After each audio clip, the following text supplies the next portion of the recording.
Let's talk about human rights. Ghana underwent the third cycle of the Universal Periodic Review by the United Nations Human Rights Council on November 2017. Now, guess what? Out of a total of 241 recommendations received, 200 enjoyed the support of Ghana, while 41 were noted.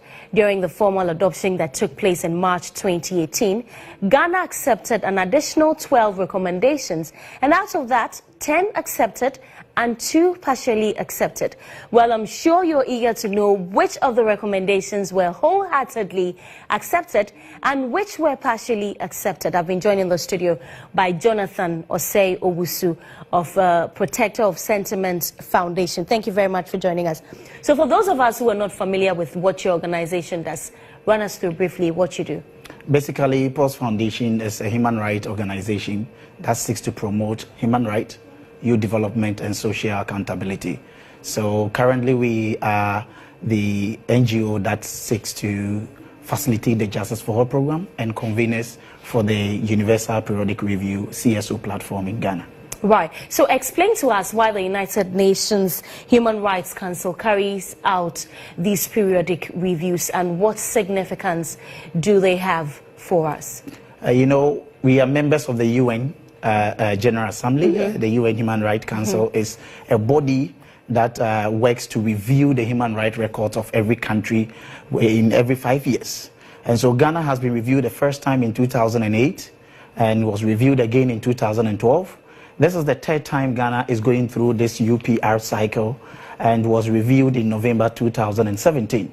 And out of the review, as you rightly said, 241 recommendations were received by the country.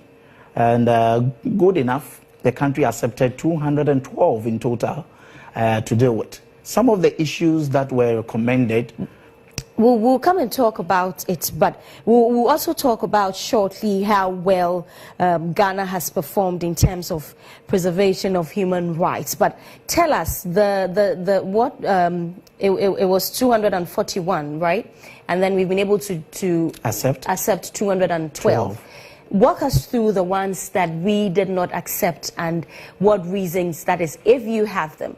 Yes, the ones we did not accept were all clustered in 2 different areas. Which one will be recommendations around the death penalty, that we should, the recommendation was said that Ghana should abolish the death penalty or should take it from our statutes.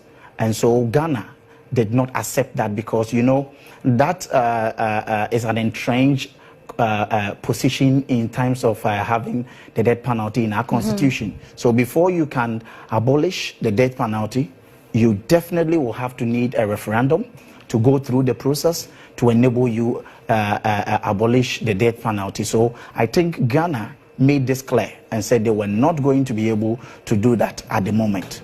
The second group of recommendations that were not accepted were issues surrounding LGBT.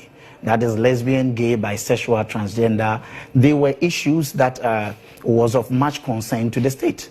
And so the state categorically said they do not accept giving legislation to such an act. And for that matter, they did not accept issues around that.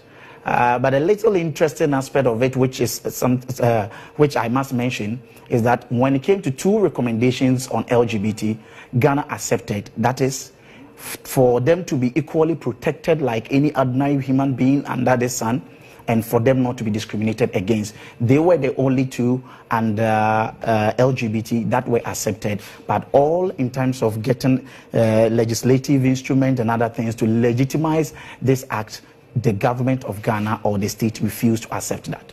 I need to understand when you say that they will be protected. I mean the LGBT society will be protected. What does it mean? Does it mean that you can walk a free man if you happen to be bisexual or a member of the LGBT society? I think it is not new pertaining to our constitution. The constitution makes it clear that everybody is equal before the law and must be protected, irrespective of who you are, where you are, your orientation in terms of sexual or whatsoever. So the issue is that if somebody is perceived to be one, the state said they are not going to let people abuse them beat them, assault them, but they are equally important before the law. So nobody will have any means to violate their right by assaulting them. So it's basic. When you even arrest an armed robber, it is wrong by human right practice to lynch the person or beat the person, more or less, or do I say assault the person.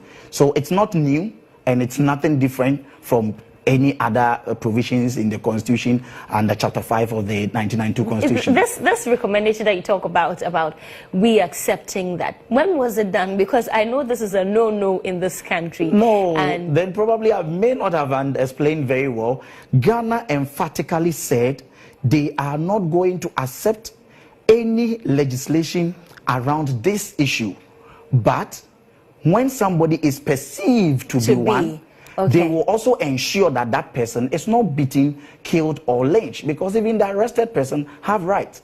The armed robber, probably you may think is an armed robber, but may end up not becoming an armed robber. So that is why government has pledged to protect every human being, because it's their fundamental human right, not to condone the act and say that they are promoting the act, but to make sure that they are not beaten or assaulted by the general public. Do you agree that we are on the way to legislating LGBT?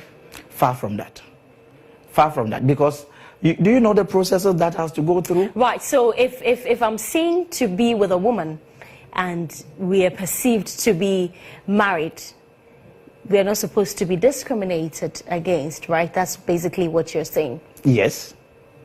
Interesting. And are people aware of this? And if you are seen with a woman, that is, you are seen with a woman, or I'm just saying, if you are seen with a woman, any other person, yes, as in your partner or your friend. If it's your partner, what we are saying is that laws of Ghana do not accept that, and we have put that clear. But who knows if that person working with you is your sister?